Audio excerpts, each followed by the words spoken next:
Hello students, तो आज हम नेक्स्ट पार्ट देखते हैं चैप्टर फर्स्ट क्लास 12 हिंदी में माध्यम।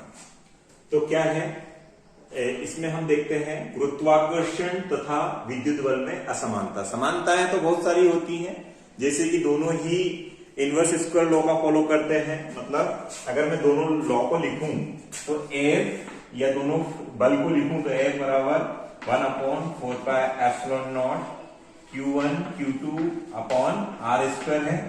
और अगर मैं दूसरा वाला बल लिखूं जो गुरुत्वाकर्षण बल है, G लिख देता हूं, तो capital G M1 M2 divided by R square.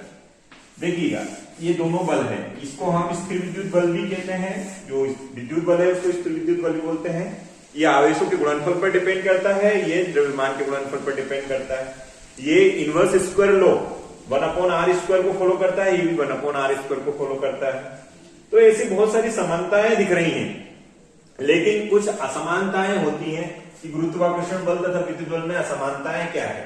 तो अगर मैं आपसे देखूं या आपसे पूछूं तो आप बेशक इसको देखकर ही बता देते हैं। ये G कभी भी चेंज नहीं होता है, क्योंकि ये क्या है, गुरुत्वाकर्षण का सार्वत्रिक नियतांक है या यूनिवर्सल ग्रेविटेशनल कांस्टेंट है बच्चों।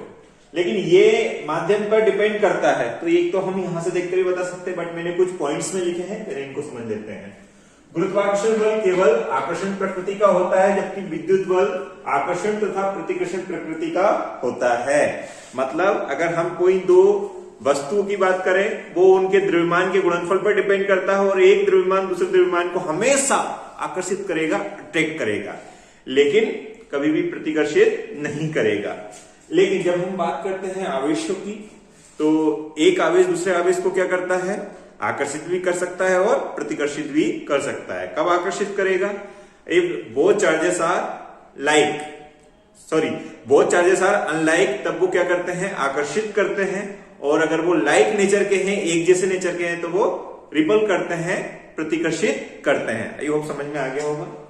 दूसरा असमानता देखते हैं, जिसको हम डिसिमिलरिटीज भी कहते हैं इंग्लिश में।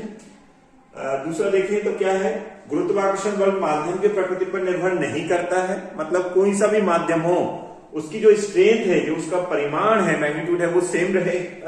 लेकिन विद्युत बल जो है वो उस माध्यम की प्रकृति पर निर्भर करेगा। मतलब दो आवेश को अगर मैं एयर में रखूं तब उनके बीच में बल अलग लगेगा। अब वही सेम डिस्टेंस पर अगर मैंने कोई माध्यम चेंज करके, जैसे सपोज कीजिए माध्यम मैंने जल ले लिया या कहें कि वाटर ले लिया, तो क्या होगा, तो बल का मैग्नीट्यूड चेंज हो जाएगा, मतलब कम हो जाएगा। उसके बाद में हम बात करते हैं थर्ड, गुरुत्वाकर्षण बल की सामर्थ्य स्थिर विद्युत बल की सामर्थ्य से कम होती है, लेकिन परास ज्यादा होती है। मतलब कौन ज्यादा स्ट्रॉन्ग होता है, विद्युत बल ज्यादा स्ट्रॉन्ग होता है सेम डिस्टेंस के लिए। लेकिन अगर हम कहें कौन ज्यादा लॉन्ग डिस्टेंस तक जा सकता है, तो वो लॉन्ग डिस्टेंस तक जिसका इफेक्ट होता है वो कौन सा होता है, गुरुत्वाकर्षण बल का होता है। ठीक है, आई होप समझ में आ रहा होगा।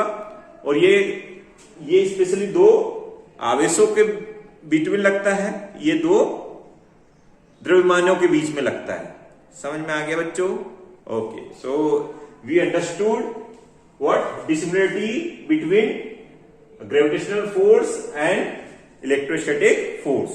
Thank you.